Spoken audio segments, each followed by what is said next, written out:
That's one of my amazing things. That'll be your trip. Dad.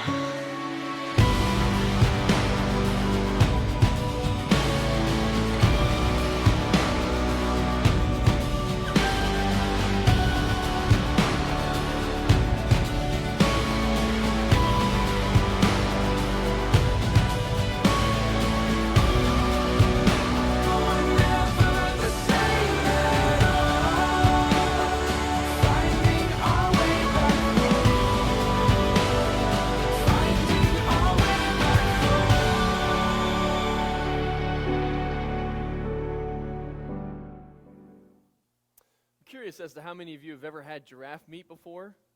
Anybody ever eaten a giraffe? No? Do you know who really likes to eat giraffes? Lions. You probably knew that. But what you don't know is how a mama giraffe prepares the baby giraffe to not be eaten by lions. So the mom gives birth standing up, so the giraffe has an 8-foot drop, boom, right away. And as it kind of comes to, it gets some snuggles from the mom, but that lasts for like 10 minutes. And then the mom starts kicking the giraffe until it stands up.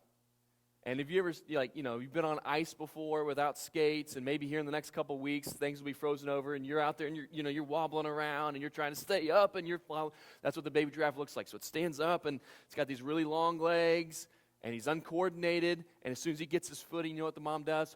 Poof, kicks him, knocks him down. And he goes flopping down, and he gets back up, and poof, knocks him down again. Do you know why she does this? It's not because she's mean, not because she's got the postpartum or whatever they call that. It's because the mama giraffe knows at any point a lion could come over the horizon.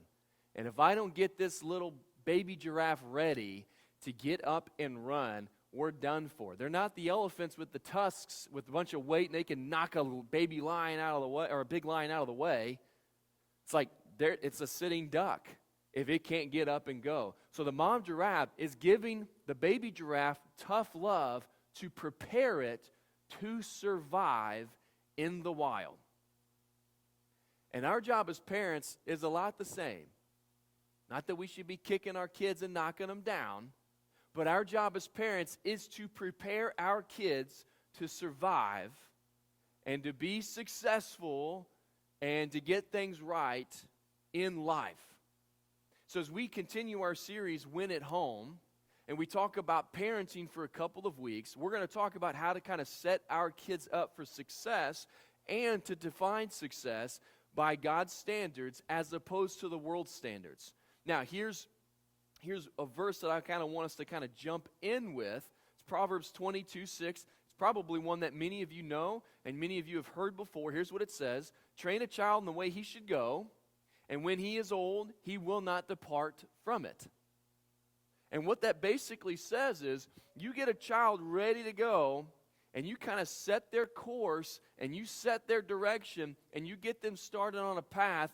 At some point, there's a really good chance that they're going to get distracted and get off the path a little bit and do things their own way a little bit. And think about your childhood. There were times where you were distracted and you kind of did things apart from the way your parents wanted you to do them. But what the proverb teaches is, they may go wayward and they may get off course, but because you've set this direction for them, they know how to get back.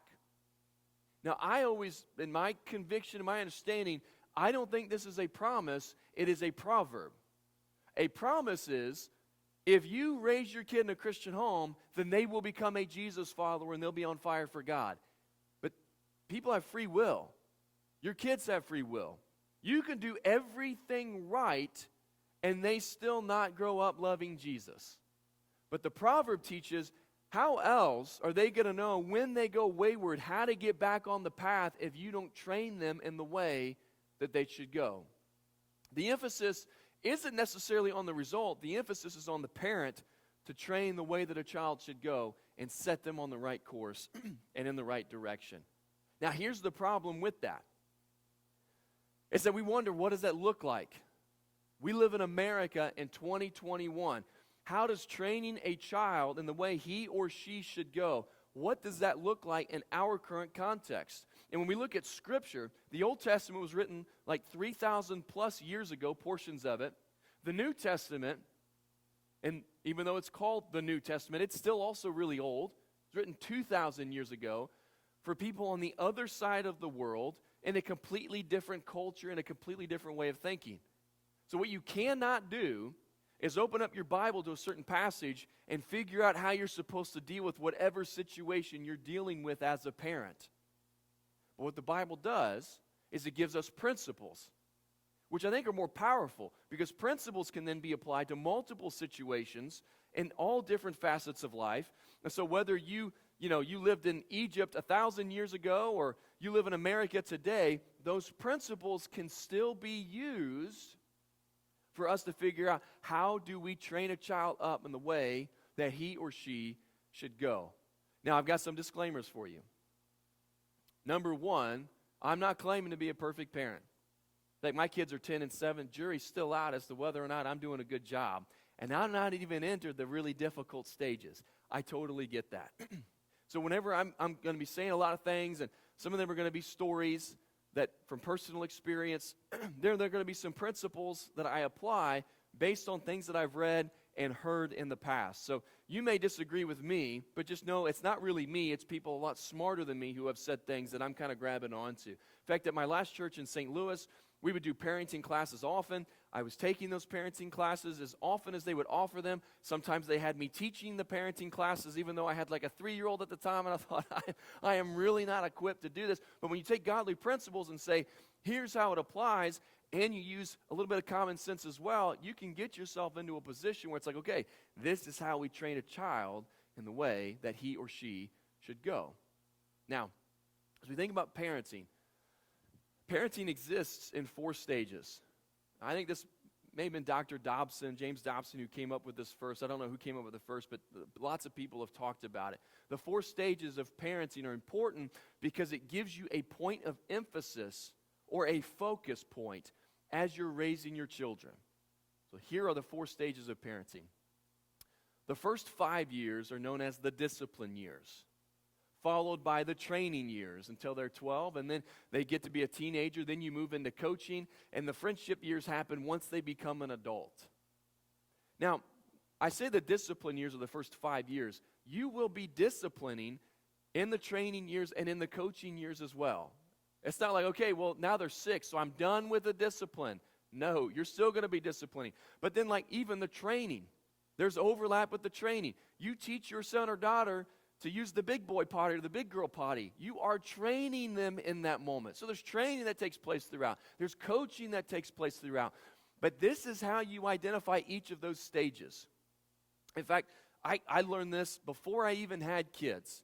And so with my 2, when they were 1 through 5, I was really big on the discipline part. And I would discipline early and I would discipline often, and sometimes it bothered my wife because she's like, but they're just little boys. And I'm like, and we're going to make them young men. Here we go. Let's do this together. Because I knew if I did this right when they were little, it would get easier as they got older. Now, some people ask the question, did you spank your kids? Yes, I did. Once again, early and often, that was my motto. That was my go-to slogan. But I will say this. When it comes to discipline your kids, no matter what form you choose, and you choose whatever form you want. I'm not going to tell you how to raise your kids. We did spank, but I tried to say, okay, when I discipline my kids, there are specific things that we discipline. I'm going to talk about that in a second.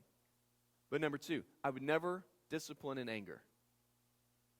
Because when you're angry and you're like this, you're going to say things or do things that you're going to regret.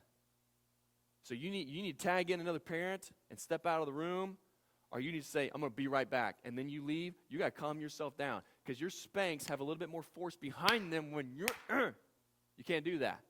You can't discipline in anger. You can't spank in anger. Everything is under control whenever you discipline your child. Now, did I get that wrong? Yeah, I got it wrong some. I'm a human being. So you're going to get it wrong.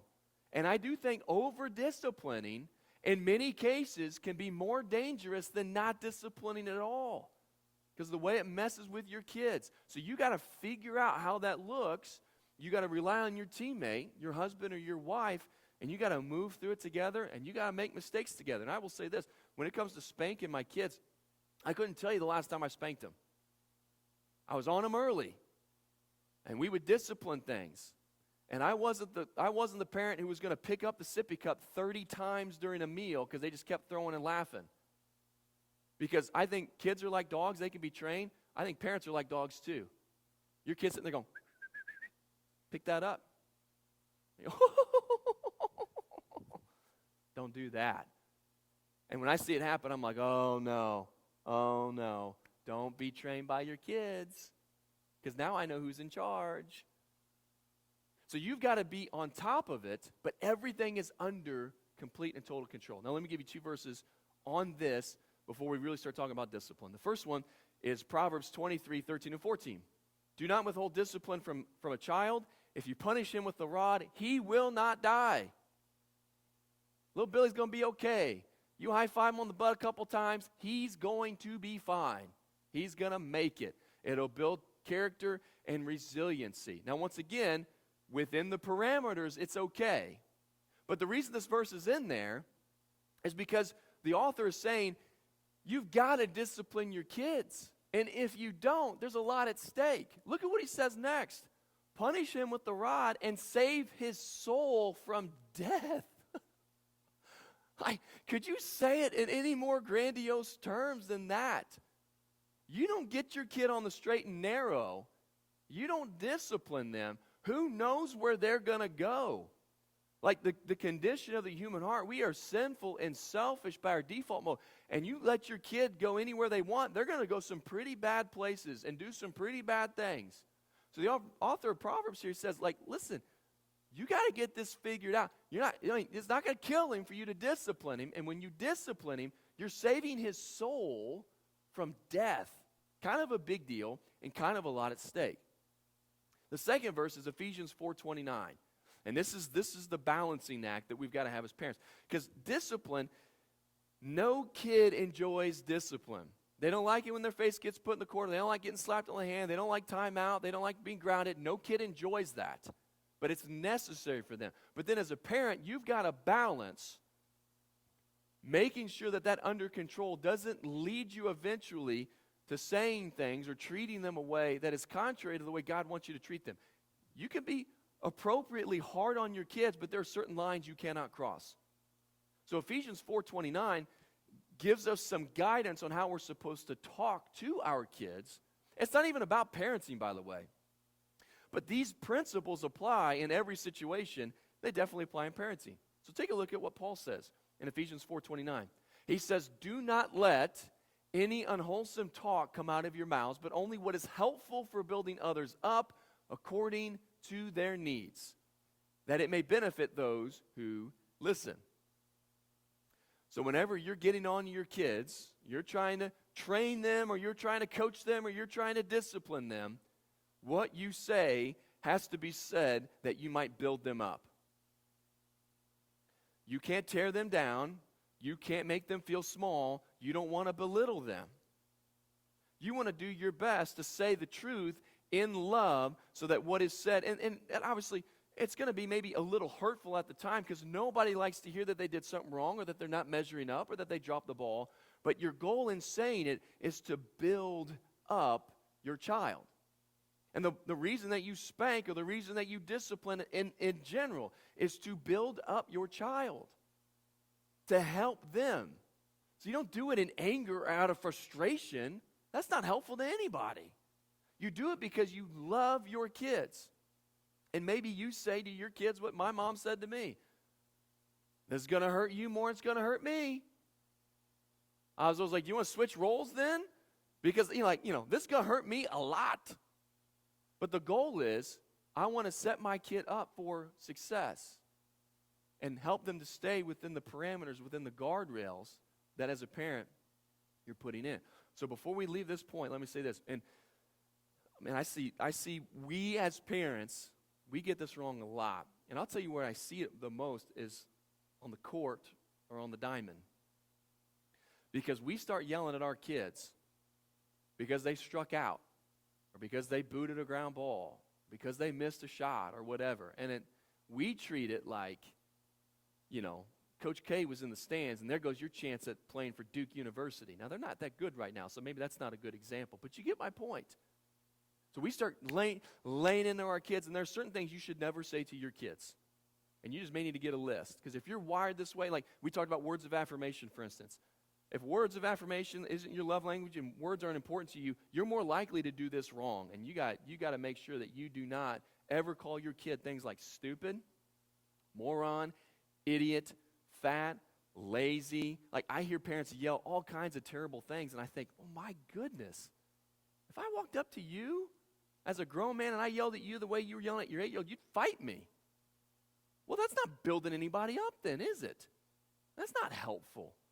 Like you can't yell those things at your kid. And what's going to happen over time, you do it long enough, they're just going to think that about themselves. You're going to take away all their self-esteem, and my dad says I'm dumb, and so I'm dumb, and I'm stupid, and I'm never going to amount. That's just what they're going to think. Without you even parsing all of that out, that's where they're just going to naturally go.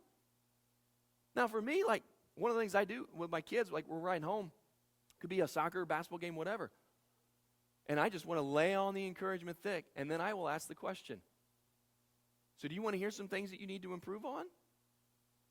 And sometimes they go, no. And I go, hey, that's fine.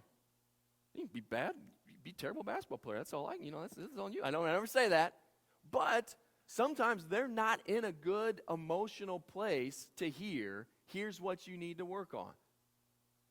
Do they need to work on it? Yeah, they probably do.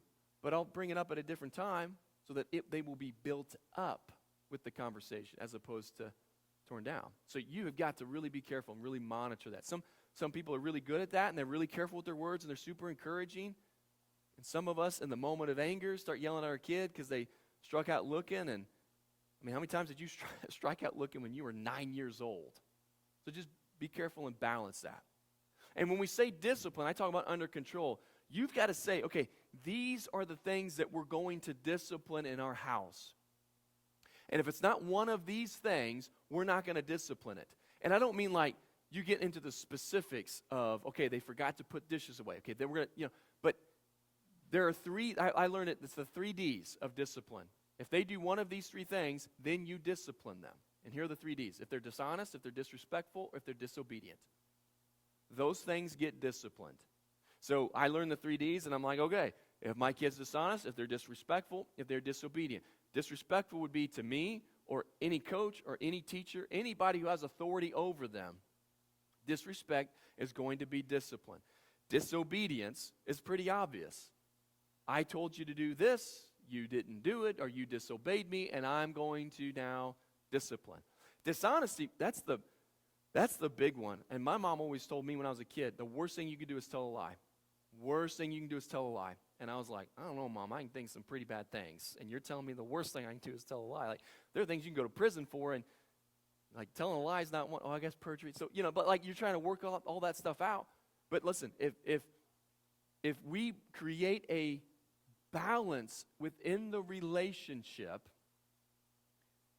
and your kids recognize that you can be trusted and that you trust them, and there's honesty, even when it's hard, then it's like, okay, now the relationship is strong and we can navigate things. But if lies start coming into the relationship, you're never going to know when they're honest. You're never going to know when they're telling the truth. And if you catch them in a lie once, you're wondering how many times have they lied in the past, and every conversation after that, you're wondering when they're lying in the future.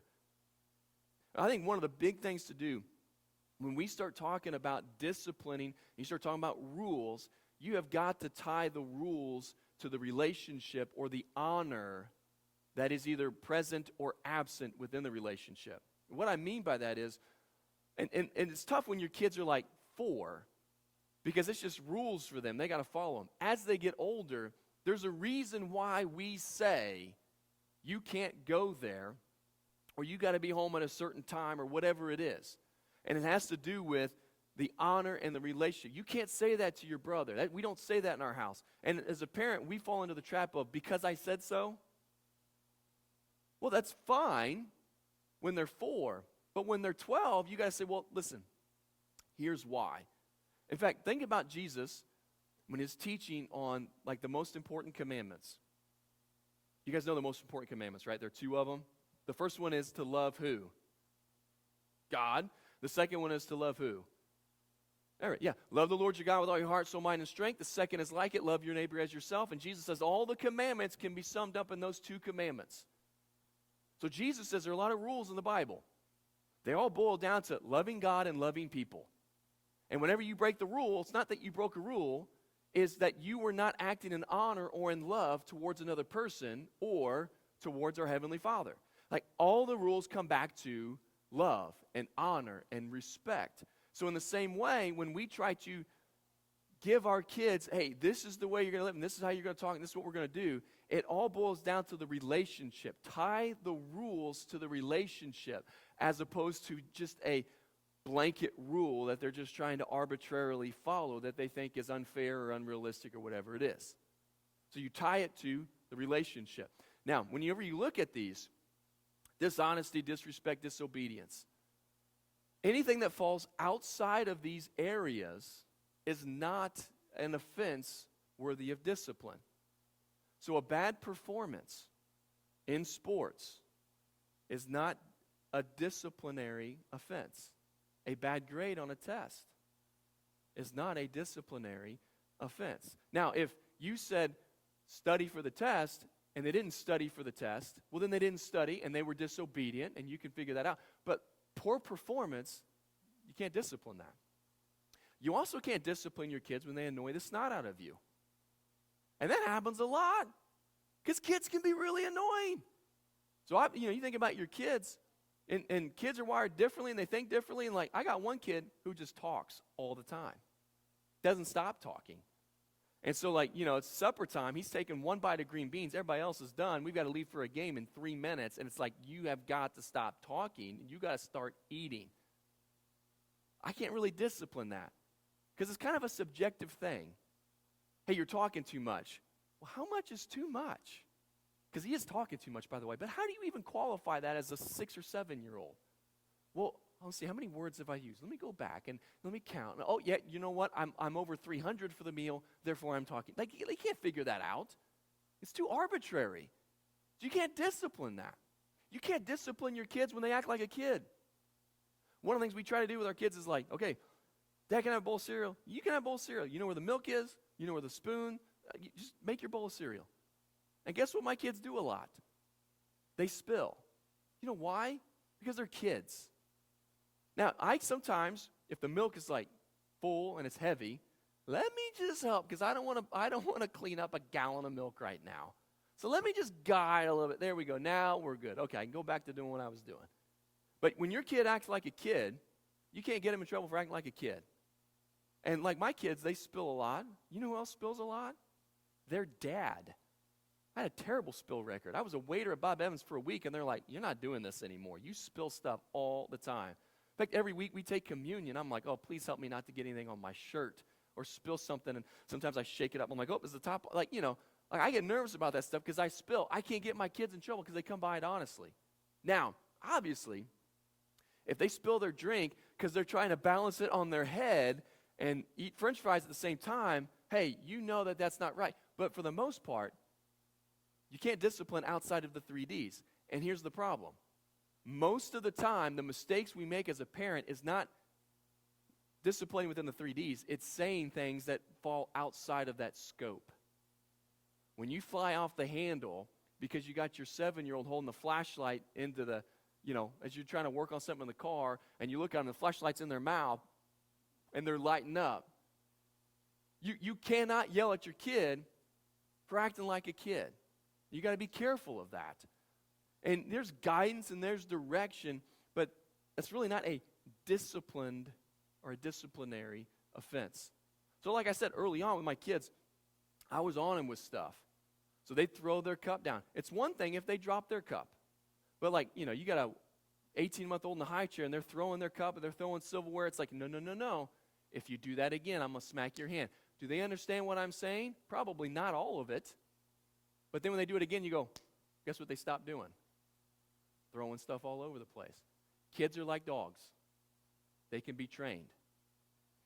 You can train them to do what you want them to do, or they can train you that you do what they want you to do. And I've seen both sides of it.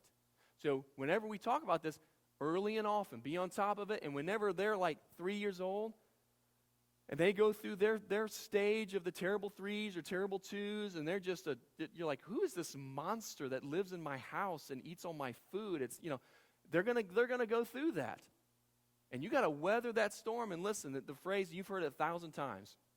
The days are, maybe you haven't heard it 1,000. The days are long, but the years are short. Yeah. And so you're going to feel, oh my goodness, I feel like I'm disciplining all the time. Because in that first 5 years, you're going to feel like it. But that stage will be over before you know it. And then you'll be missing that little toddler with the footy pajamas who used to crawl up and snuggle.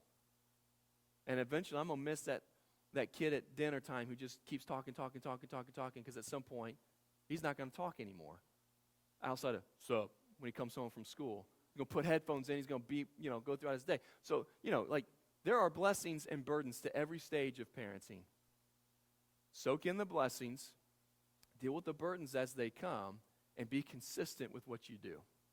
Now, going back to the 4 stages of parenting, we talked about the discipline years. Discipline continues throughout, obviously. Sometimes your 12-year-old or 14-year-old, they're going to need to be disciplined, and you're going to have to talk to them. You're going to have to figure things out. But when you move on to training, which both of my kids technically fit in this category, you're trying to set them up for, here's what life is going to look like, and here's how you deal with certain situations. And the big thing with the training years is that as a parent, don't do everything for them and don't make every decision for them. So they can figure out how to fold their own clothes. They can figure out how to do laundry. They can have chores. There needs to be things that they do not like during the training stage. I give my kids a 5-gallon bucket, and I say, go pull weeds, and when the bucket's full, you're done. And Clayton has like 1.5 feet of dirt mixed in with, because he's just like, oh, I'm done. The bucket's full. It's like, you took a shovel out there and filled that bucket. But they got to do things that they don't like to do. They got to do things that are hard, that'll be better for them as they grow up. In fact, I think I was just talking to, well, this was not just because I was in St. Louis at the time, but one of our neighbors had his in-laws in. And this guy, man, this father-in-law, he was an old school farmer, like tough as nails type of guy. And we were sitting there talking, and he said, when I was 5 years old, I was on a tractor. Like my dad had me running the equipment because we had a farm and we had fields all over. And it's like I had to go plow a field at 5. I was like, I wouldn't trust my 5-year-old on a Power Wheels by himself, let alone like a full-blown tractor. Well, the reason they were like that is they just had to be. And the more responsibility you give to a kid, and the more that you kind of set the bar high, they will respond well, and they'll figure it out. So during the training years, the training wheels on the bicycle come off, so to speak. You got to let them kind of figure things out a little bit. You just don't always, no, I'm going to pack your lunch for you. Like, an 11-year-old, they can certainly pack their lunch.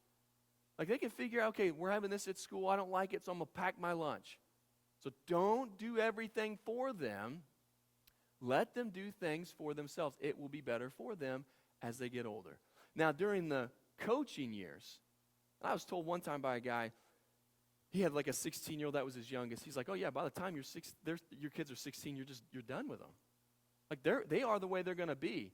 And you can't say, okay, well now they're 16 and you start the discipline. No, it's too late for that. Training's over. You're just now coaching. And as much as like you think about coaching, coaches stand on the sideline and they kind of say, hey, here's where you need to go. Here's the play you need to run. Coaches don't get to play in the game. Man, I wish they did, though. I'm over there on the sideline during high school games. I'm like, I can run this play. Let me in the game. Hold on, let me warm up my knees first, and let me take about 15 minutes of stretching, and then I'll go in for like 2 minutes and then come out because I'm old and out of shape. But like, man, you just want to play, but you can't. Well, in the same way, as a parent, when your kid's that age, you are coaching them, and you can't fix everything for them. Do not, when you're coaching, do not bail them out or rescue them. Let them fail at certain times and with different things. You have got to let them fail. Hardest thing to do as a parent, I'm sure. Because it's like, no, I want to protect my kids, and I don't want them to fail. Failure can sometimes be one of the best teachers. And if you're always bailing your kids out, they're never going to figure it out. In fact, I can remember at the grade school, we had basketball tryouts, and there was a 7th grader trying out who had never played basketball, and if he did, it was like during the YMCA era. He played for the orange team in the first grade or something. He hadn't played after that. So he just shows up to try. He's going to play basketball on the grade school team. A kid was terrible. Now, I was going through my sermon with my wife. She's like, you can't say that. That's mean. It's really not. It just is what it is. And that kid has value, and that kid can be loved, and I'm terrible at things. You're terrible at things. It's not wrong or bad to be terrible at something that you've never done before. But he tried out. He couldn't dribble. He couldn't run anything. He couldn't shoot. Couldn't do anything. So Coach McClure cut him.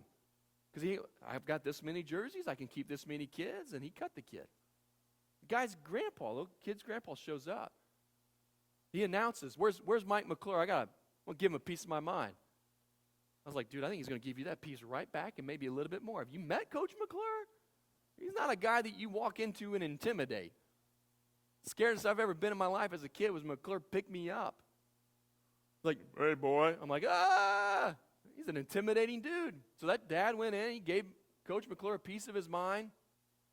And I was thinking about that scenario as I was kind of preparing this. And even my youngest, he's a fifth grader this year, and so he was going to try out for the junior high team. And I thought, man, he could get cut. And it wouldn't surprise me if he got cut. He's a fifth grader. And so I was kind of preparing in my mind, okay, here's what I'm going to say to my kid if he gets cut. I'm going to say, hey, you got cut? That's okay. Let's work hard and get ready for sixth grade basketball. Because it's okay to get cut. It's okay to not make a team. And I'm not going to say, well, that coach, he didn't know what he's talking about. Boy, I tell you what, if I went and played that coach one-on-one, I'd show him something. You're better than all those kids. Like, that's not helpful to your kid at all. So for that grandpa to go, like, the conversation needed to be, hey, listen, I'm proud of you that you even tried out. That took courage. You not played basketball in 5 years, and my goodness, you just went out there and you kind of gave it your all. You did your best. You got cut. That's okay. If you want to try out next year, let's work. Let's do drills. Let's get on a program. And let's work on basketball so next year as an eighth grader, you'll have a much better chance of making it.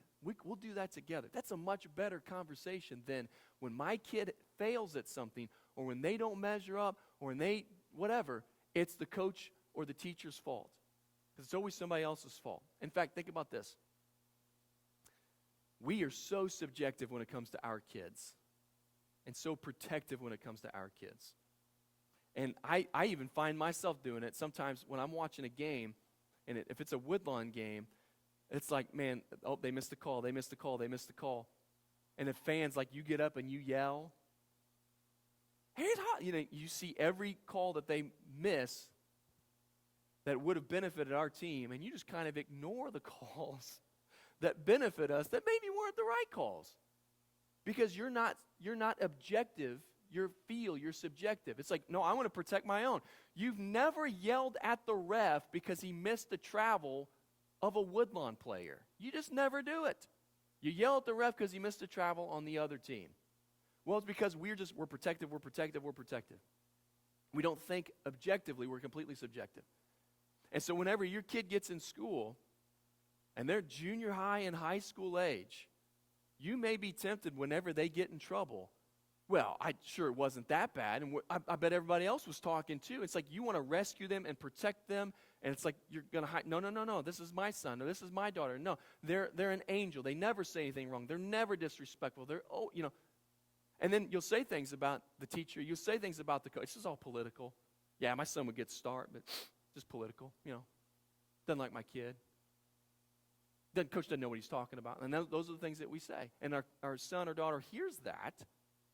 And then it's like, well, yeah, the entire world is against me, and I'm a victim, and nobody likes me, and the reason I am the way I am, it's all their fault, and we need to take ownership. And when your kid fail a test, they get pulled over by the police because they were speeding, like whatever it is, don't look for an opportunity to bail them out. You could stand with them and say, okay, now, what do we need to do? How can I help you in this area? And you think about, do I think that there are some teachers that maybe treat students on an unequal playing field, or some coaches that may have their favorite? Yeah, in the big scheme of things, you're going to play for a coach who's not always objective himself. But guess what's going to happen in life? You're going to work for a boss who doesn't know what he's doing. And you're going to get mistreated at some point along the way. That's just planet Earth. It's America. It's just going to happen. And you need to be prepared to deal with that. Or as a 30-year-old, your mom's going to go to Continental or Walgreens, wherever you work, say, now you suspended him, but some other guys were doing it too. Like, that's not a good look. That's not going to work out too well for them.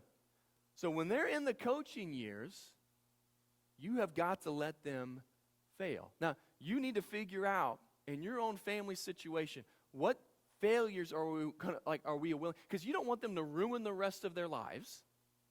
So there is I'm going to let them fail, but it isn't going to be like DEFCON 3, total disaster, okay, we've completely messed up. But in some areas, it's like, hey, listen, you're old enough to figure out how to do your homework. If you need help, you come to me, but if you're not going to do your homework, I'm not going to bail you out on this. You fail a test, that's on you. And I will coach you, and I'll help you, and I'll train you, but I can't discipline you for not doing your homework because you're 17 years old, whatever it is. Like, that's on them at that point.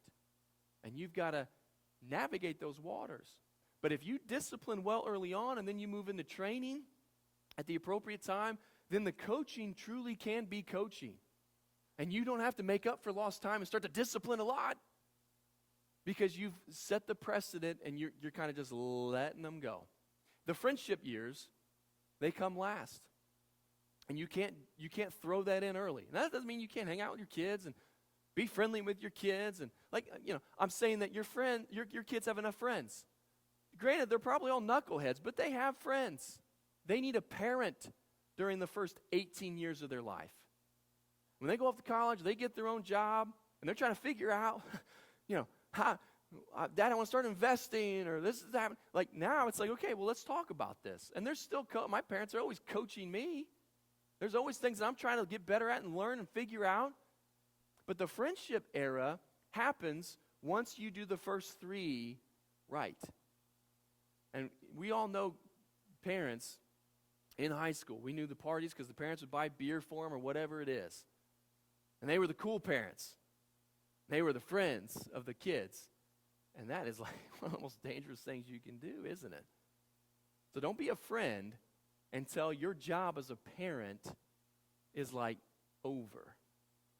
So as you balance these stages and you kind of work through it all, there are going to be times where you get it wrong. There are going to be times where you're challenged by your kid, and it's not like, I didn't sign up for this. I didn't think it was going to be like this. I didn't think it was going to happen this way. It's going to be tough.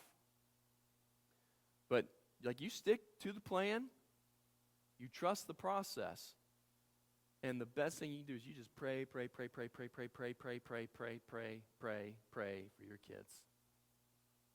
You pray for your kids. You pray for their friends. You pray for their future spouse. You just pray. I think that prayer can have a great impact on the lives of our kids.